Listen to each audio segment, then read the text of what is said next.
বাসায় হঠাৎ গেস্ট এসেছে বা বাচ্চা যখন তখন বায়না করছে চিকেন ফ্রাই খাবো, একদমই কোনো প্যারা নেই, এভাবে ঝটপট বানিয়ে নিতে পারবেন চিকেন ফ্রাই। আর যখন তখন কিন্তু স্বাদে অতুলনীয়ভাবে আপনারা তৈরি করে দিতে পারবেন।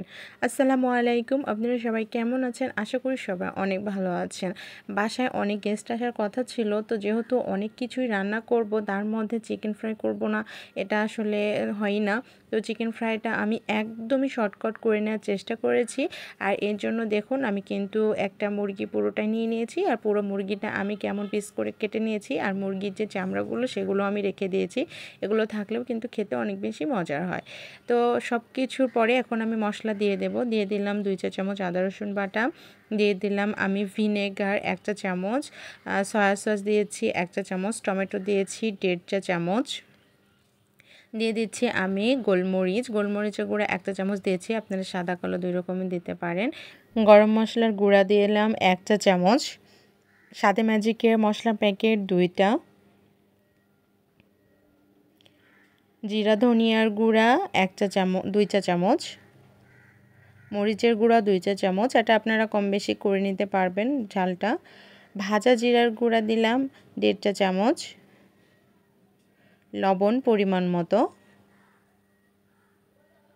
কর্নফ্লাওয়ার দিলাম 3 চা চামচ। আমি এখানে চালের গুঁড়াটা ব্যবহার করিনি, আমি এটা নর্মালি ময়দাটা ইউজ করেছি 2 চা চামচ।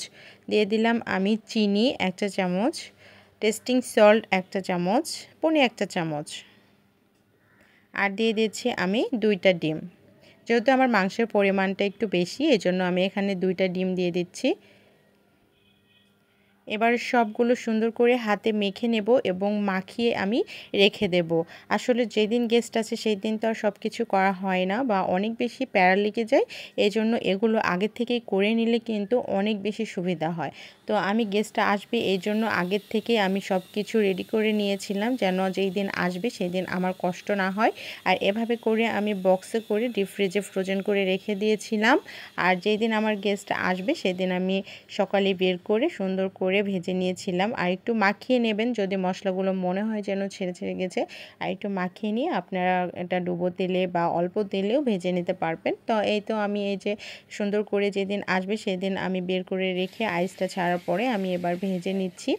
আর এটা কিন্তু খেতে মাশাআল্লাহ অনেক সুন্দর। আর আমরা যে নর্মালি চিকেন ফ্রাইটা খেয়ে থাকি, আবার আপনারা চাইলে কিন্তু এটা কোট করেও নিতে পারবেন। শুধু কোট করে নিতে হবে, অ্যাজ লাইক সব কিছু করা ছিল।